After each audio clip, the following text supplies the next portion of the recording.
স্বাগত খেলা যোগে সাথে আছি পার্থ বণিক। শ্রীলঙ্কার মাটিতে শ্রীলঙ্কার বিপক্ষে টেস্ট সিরিজ জয় অতীত হয়নি কখনোই, তবে এবার লঙ্কান সিংহ বলদের হুঙ্কার দিলেন টাইগার কাপ্তান। মিরাজ এখন অসুস্থ, সিরিজ শুরুর আগে তাই কিছুটা দুশ্চিন্তায় নাজমুল শান্ত। গলে 2 ম্যাচ সিরিজের প্রথম টেস্ট শুরু মঙ্গলবার। নাহিয়ান বিন জসিমের রিপোর্ট। আমার ব্যাটিংটা আসলে কোন জায়গায় হবে এটা কালকে আমি আসলে বলতে চাই, কারণ আমি চাই না যে আমার অপোনেন্ট যে আছে আগে থেকে ওই ধারণাটা পাক। অবশ্যই তো আমরা জিততে চাইবো। রাবণের দেশে বেঙ্গল টাইগাররা লঙ্কান সিংহ বধের মিশনে। বাঘ সিংহের লড়াই জমবে গলে। টাইগার কাপ্তানও হাসি মুখে সিরিজ জয়ের হুঙ্কার ছাড়লেন আত্মবিশ্বাসের সঙ্গে। যা অতীতে হয়নি, এবার কি সত্যি তাই ঘটবে? কিন্তু একই লঙ্কা বাংলা যুদ্ধের আগেই দলপতির হাতে আঘাত। অবশ্য দুশ্চিন্তার কিছুই নেই, ব্যথা লুকাতে পারেননি, কিন্তু নিজের ব্যাটিং পজিশনটা আড়ালে রেখেছেন ঠিকই। টাইগার কাপ্তান সবার সামনেই দিলেন ব্যাটে শান। অবশ্যই তো আমরা জিততে চাইবো, অপোনেন্টের সাথে তো অবশ্যই জিততে চাইবো, এবং আমার ব্যাটিংটা আসলে কোন জায়গায় হবে এটা কালকে আমি আসলে বলতে চাই, কারণ আমি চাই না যে আমার অপোনেন্ট যে আছে আগে থেকে ওই ধারণাটা পাক। সো ইনশাল্লাহ কালকেই আসলে কি কম্বিনেশনে যাব আমরা তার উপরে ডিপেন্ড করে আসলে 11 জন সাজানো হবে। শান্ত বড় স্বপ্ন দেখতেই পারেন। গল এখানেই যে স্বর্ণালী এক অতীত আছে টাইগারদের, বিশেষ করে অভিজ্ঞ মুশফিকের। এক যুগ আগে এই ভেন্যুতেই হাঁকিয়েছিলেন ক্যারিয়ারের প্রথম ডাবল সেঞ্চুরি, সঙ্গে মোহাম্মদ আশরাফুলের 190। রেকর্ড পার্টনারশিপে প্রথম ইনিংসে শ্রীলঙ্কার করা 570 রানের জবাবে বাংলাদেশ 638 রান করে। 7টা সেঞ্চুরির ওই ম্যাচ শেষ পর্যন্ত ড্র হয়, আর মুশফিক ম্যাচ সেরা হন। ব্যাটিং প্যারাডাইজ ওই গলের উইকেটে শান্তর বড় টেনশন স্পিন নিয়ে। স্পিনাররা অনেক উইকেট নেয়, আবার আপনি যদি দেখেন রানও হয়, স্পেশালি প্রথম 2-3 দিনের যদি ব্যাটিংটা খুব গুরুত্বপূর্ণ, রানও হয়। সো হ্যাঁ, চ্যালেঞ্জ তো সব জায়গায় থাকবে, সব কন্ডিশনেই থাকবে। কিভাবে আমরা ওই চ্যালেঞ্জটা এনজয় করছি এটা ইম্পর্টেন্ট, এবং আমার মনে হয় ওইভাবে প্রিপারেশন নিয়েছে যতটুকু সম্ভব হয়েছে। স্পিনের সঙ্গে শান্তর আরো বড় দুশ্চিন্তা সবশেষ সিরিজ সেরা মিরাজের অসুস্থতা। ম্যাচের আগের দিনও অনুশীলনে আসেননি দলের সেরা পারফর্মার অলরাউন্ডার মেহেদী মিরাজ। এখনও স্টিল মিরাজ একটু শরীরটা খারাপ আছে, সো ডেভেলপ করছে। সো ওর ওপরে অনেক কিছু ডিপেন্ড করতেছে, ওর অ্যাভেলেবিলিটি। সো ওই জায়গাটা যদি ঠিকঠাক থাকে তাহলে আমরা একটা ভালো কম্বিনেশন নিয়ে যেতে পারবো। সবশেষ টেস্ট চ্যাম্পিয়নশিপে পাকিস্তানের মাটিতে পাকিস্তানকে হোয়াইট ওয়াশের স্মৃতি আছে টাইগারদের। লঙ্কানদের বিপক্ষেও তাদের মাটিতে অমন কিছু করার সাহস টাইগাররা দেখাতেই পারে। নাহিয়ান বিন জসিম, 71। লঙ্কান সিরিজে বাংলাদেশের এক্স ফ্যাক্টর মেহেদী মিরাজ। সাবেক নির্বাচক হান্নান সরকার মনে করেন মিরাজের সাথে জাকের আর লিটনের ব্যাটিংটাও দলের জন্য বেশ গুরুত্বপূর্ণ। স্বাগতিকদের চেয়ে অভিজ্ঞ ক্রিকেটার বেশি টাইগার শিবিরে। টেস্ট সিরিজে হান্নান আশা করছেন পজিটিভ ফল। সাইফুল রূপকের রিপোর্ট।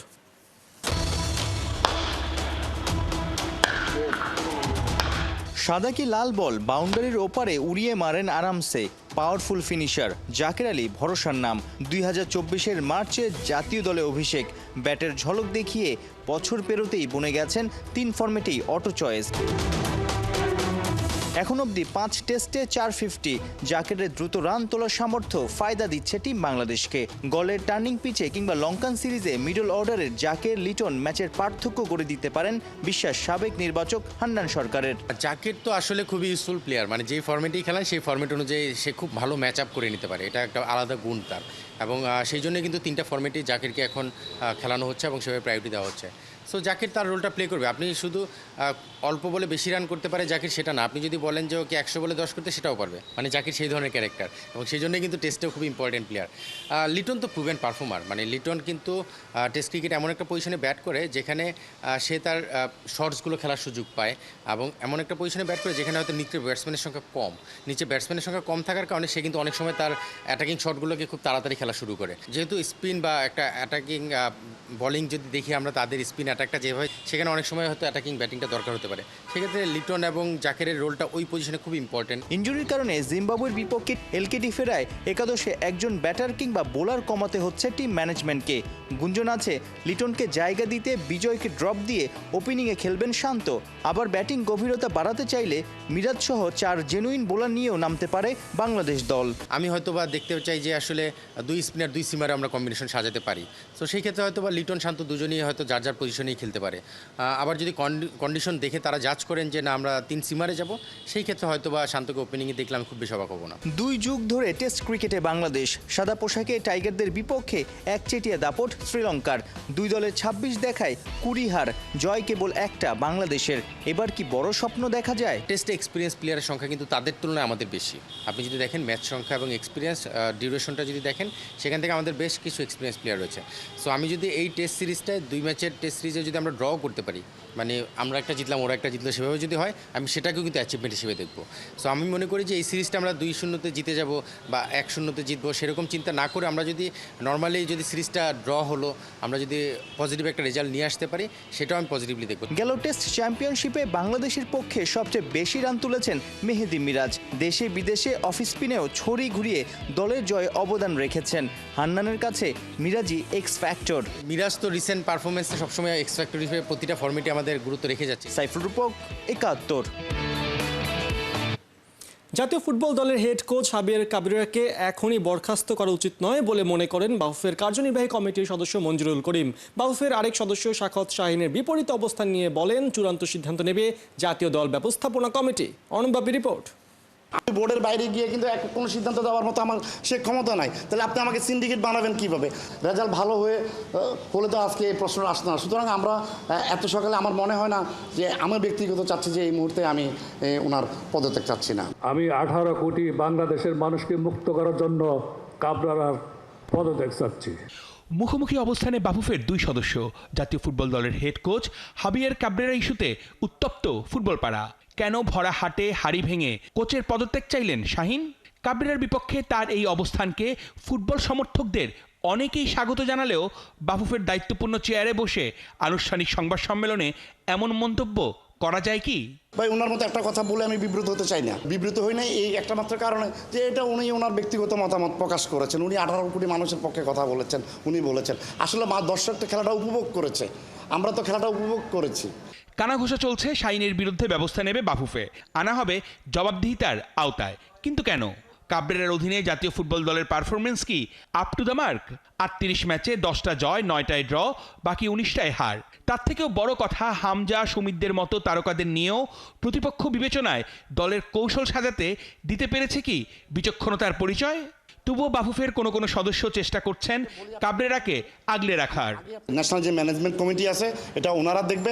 এই মুহূর্তে আপনার ব্যক্তিগত মতামতটা যদি শাহীনের মতো বলতে বলা হয় তখন আপনি কি বলবেন? আমি দর্শক হিসাবে আমি ওনার এখন কোনো পদত্যাগে চাবো, যেহেতু ম্যাচটা একটা প্রতিদ্বন্দ্বিতামূলক একটা খেলা হয়েছে। হ্যাঁ, একটা ম্যাচের কারণেই ওনারা আমি পদত্যাগ চাইবো, আমি এটার পক্ষে না।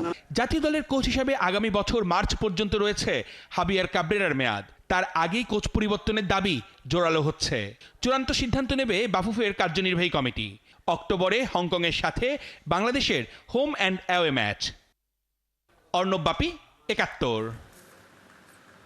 28 জুন বাফুফের আয়োজনে অনুষ্ঠিত হতে যাওয়া ট্রায়ালকে সামনে রেখে একে একে আসতে শুরু করেছেন প্রবাসী ফুটবলাররা।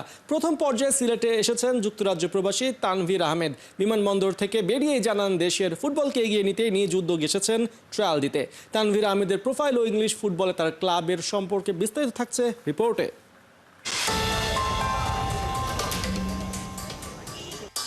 বিমানবন্দরের একটা গেট যেখান দিয়ে একসময় এসেছিলেন জামাল ভুঁইয়া, তারিক কাজী, কাজেম সারা। যে গেট দিয়ে কদিন আগেই এসেছেন হামজা চৌধুরী, এসেছেন সমিত সোম, এসেছেন ফাহমিদুল ইসলামরা। দেশের সকল বিমানবন্দরের এই অ্যারাইভাল পয়েন্টগুলো রীতিমতো বাংলাদেশ ফুটবলে সোনালী দিনের প্রবেশদ্বার হয়ে উঠেছে। এবার সেই একই পথ ধরে এলেন বাংলাদেশ ফুটবলে আরেক সম্ভাবনাময় তরুণ তানভীর আহমেদ। সিলেটের বিয়ানীবাজারের সন্তান তানভীরকে স্বাগত জানাতে এদিন ওসমানিয়া আন্তর্জাতিক বিমানবন্দরে উপস্থিত হন তার পরিবারের সদস্য সহ এলাকাবাসী।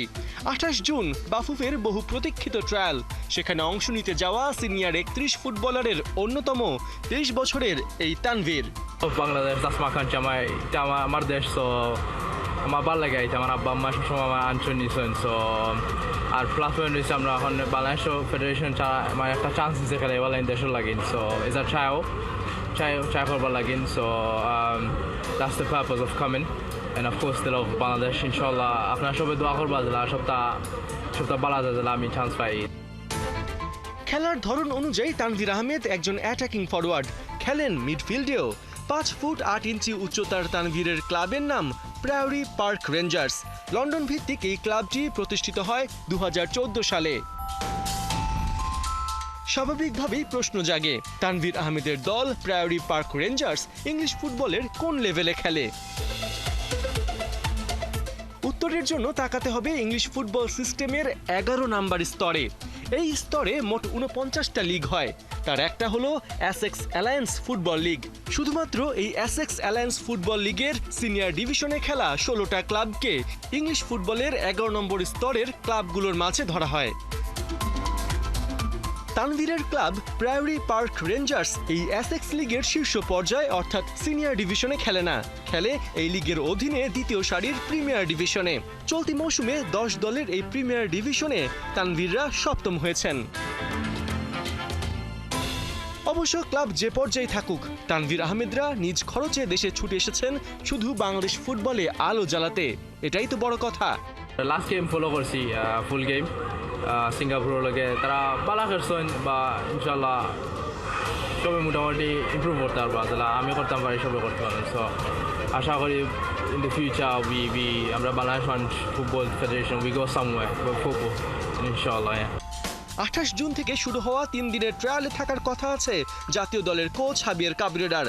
দেখার অপেক্ষা এই 31 জন থেকে কজন শেষ পর্যন্ত লাল সবুজের জার্সি গায়ে জড়াতে পারেন। পার্থ বণিক, 71। ক্লাব বিশ্বকাপ খেলতে নেমে প্রথম ম্যাচে লেজে গোবরে করে ফেলেছে আতলেতিকো মাদ্রিদ। পিএসজির সাথে নিজের ক্লাবের তুলনায় টানতে চান না Rojiblancos head coach Diego Simeone. টাকার হিসেব তো আছে, সেই সাথে পিএসজিকে দারুণ একটা দল বলে স্বীকার করে নিচ্ছেন এই মাস্টারমাইন্ড। তাই হেরেছেন 4 গোলের ব্যবধানে। খালিদ জামিলের রিপোর্টে বিস্তারিত। ক্লাব ওয়ার্ল্ড কাপে পিএসজির বিপক্ষে ম্যাচে হঠাৎ করেই তালি দিয়ে উঠলেন আতলেটিকো মাদ্রিদের কোচ দিয়েগো সিমিওনে। তবে সেটা আনন্দে নয়, হতাশা আর বেদনায়। খানিক আগেই ভিএআরে একটা গোল বাতিল হয়েছে তার দলের। আসুন পুরো গল্পটা তলিয়ে দেখা যাক। বায়ার্ন মিউনিখের কাছে গুনে গুনে 10 গোল খেয়েছে নিউজিল্যান্ডের ক্লাব অকল্যান্ড সিটি এফসি। ওদের কথা বাদ দিন, অ্যামেচার খেলোয়াড়রা চাকরি থেকে ছুটি নিয়ে এসেছে ক্লাব ওয়ার্ল্ড কাপ খেলতে। কিন্তু আতলেটিকো মাদ্রিদের গল্পটা তো আর তেমন নয়। একে তো ঐতিহ্যগতভাবে তারা স্প্যানিশ বা ইউরোপিয়ান জায়ান্ট, তার উপর ওদের বস হিসেবে আছেন মাস্টারমাইন্ড দিয়েগো সিমিওনে। তারা কেন পিএসজির কাছে প্রথম ম্যাচেই 1 হালি গোল খাবে? শুধু কি তাই, আতলেটিকো মাদ্রিদ রোজবল স্টেডিয়ামে এই ম্যাচে অলমোস্ট সব দিক দিয়ে করে ফেলেছে লেজে গোবরে। 4টা গোল তো তারা খেয়েছেই, ফিরিয়ে দিতে পারেনি একটাও। একই ম্যাচে ক্লেমো লংলে দেখেছেন লাল কার্ড, স্টপেজ টাইমে পেনাল্টি থেকে একটা গোলও হজম করেছে মাদ্রিদ জায়ান্টরা। দিয়েগো সিমিওনে ক্লাবটার দায়িত্ব নেয়ার পর এত কিছু একসাথে এক ম্যাচে কখনো ঘটেনি। আফটার ম্যাচ প্রেস মিটে সিমিওনে নিজের কপালকে দোষ দেয়া ছাড়া আর তেমন কোনো উপায় খুঁজে পেলেন না। আতোয়া গ্রিজমানের গোলটা হয়েই যেতে পারত, কিন্তু গোলকিপার সেটা আটকে দেয়। একটা গোল ভিএআরে বাতিল হয়। রেফারির ওই সিদ্ধান্তে অবশ্য চাপা ক্ষোভ আছে স্প্যানিশ সমর্থকদের মাঝে। হেড কোচ বলছেন 14 বছর পরে এসে রেফারির সিদ্ধান্ত নিয়ে কথা বলতে আর ভালো লাগে না। এই ইস্যুতে তিনি বেশ ক্লান্ত। আরেকটা বিষয়ও অখুশি করেছে আতলেটিকো বসকে, ক্লাবের সাথে খেলোয়াড় কেনা বেচা নিয়ে দেন দরবার। সরাসরি সেটা না বললেও প্যারিসিয়ানদের প্রশংসা করতে গিয়ে তার কিছুটা আভাস দিয়েছেন বটে। বলছিলেন লুইস এনরিকে তার ক্লাবের কাছে ভালো একটা লেফট উইং চেয়েছিলেন। পরের জানুয়ারির উইন্টার ট্রান্সফার উইন্ডোতেই কাবিচাকে আনতে 70 মিলিয়ন ইউরো দিয়েছিল ক্লাবটা। তরুণদের নিয়ে দারুণ একটা দল গড়ে সেটা নিয়েই মহাসাগর পাড়ি দিচ্ছেন এখন এনরিকে। ইউরোপ থেকে এসে যুক্তরাষ্ট্রের তীব্র গরমের মধ্যে পড়েছে ফুটবলাররা, তবে সেটাকে কোনো অজুহাত হিসেবে ব্যবহার করতে চাননি সিমিওনে। কারণ প্রথম ম্যাচের প্রতিপক্ষ পিএসজি কাতারি মালিকানাধীন হলেও born and raised in Europe, তারা তারুণ্যের উপর ভর করে খেলছে, যেটা আতলেটিকো পারছে না। প্রথম ম্যাচের সমীকরণ অন্তত তাই বলে, তবে লড়াই আরও বাকি। ঘুরে দাঁড়ানোর চ্যালেঞ্জটা শত বাধার পরেও জয় করতে চায় ওরা। খালিদ জামিল, ৭১। ইংলিশ লিগের ক্লাব চেলসি ও মেজর সকার লিগের ক্লাব লস অ্যাঞ্জেলেস মাঠে নামছে ক্লাব বিশ্বকাপে নিজেদের প্রথম ম্যাচে। তারকায় ঠাসা চেলসি এগিয়ে থেকেই মাঠে নামবে। ইংলিশ প্রিমিয়ার লিগের ক্লাব চেলসি লিগের চতুর্থ স্থানে আছে, পারফরমেন্স ও এক্সপিরিয়েন্সে মেজর লিগের ক্লাব লস অ্যাঞ্জেলেসের চেয়ে ঢের এগিয়ে। চ্যাম্পিয়ন্স লিগে খেলা চেলসি আমেরিকান ক্লাবটির জন্য চ্যালেঞ্জ নিয়ে অপেক্ষা করবে মার্সিডিজ বেঞ্চ স্টেডিয়ামে রাত ১টায়। এনজো ফার্নান্দেজদের মতো তারকা মিডফিল্ডারদের টপকে গোল করতে যেতে হবে অলিভিয়ার জিরুদের। লস অ্যাঞ্জেলেসের জন্য কঠিন হবে চেলসি বাধা কাটানো। সবশেষ ৬ ম্যাচের ৫টাতেই জয় পেয়েছে চেলসি, অন্যদিকে ৬ ম্যাচে লস অ্যাঞ্জেলেসের ড্র ৩টে।